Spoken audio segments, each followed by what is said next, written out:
సంఖ్యాకాండము 36వ అధ్యాయము.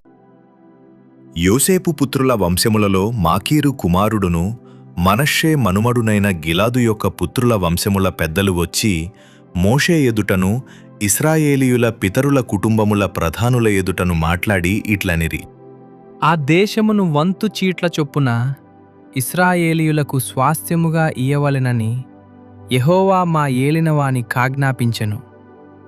మరియు మా సహోదరుడైన సెలోపెహాదు స్వాస్థ్యమును అతని కుమార్తెలకు ఇయ్యవలెనని మా ఏలినవాడు యెహోవా చేత ఆజ్ఞనొందెను.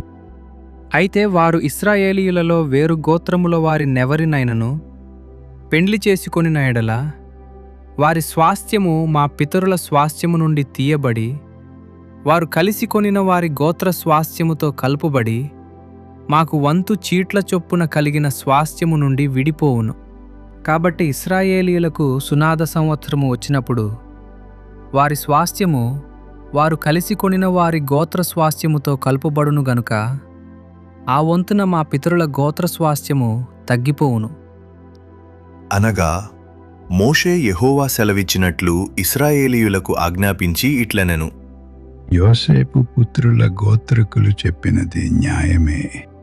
యెహోవా సెలోపెహాదు కుమార్తెలను గూర్చి సెలవిచ్చిన మాట ఏదనగా, వారు తమకు ఇష్టులైన వారిని పెండ్లి చేసుకొనవచ్చును గాని వారు తమ తండ్రి గోత్రవంశములోనే పెండ్లి చేసుకొనవలెను.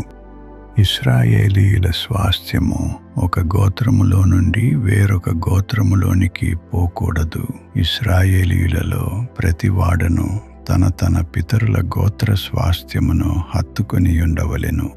మరియు ఇశ్రాయేలీయులకు వారి వారి పితరుల స్వాస్థ్యము కలుగునట్లు ఇశ్రాయేలీయుల గోత్రములలో స్వాస్థ్యము గల ప్రతి కుమార్తెయు తన తండ్రి గోత్రవంశములోనే పెండ్లి చేసుకొనవలెను.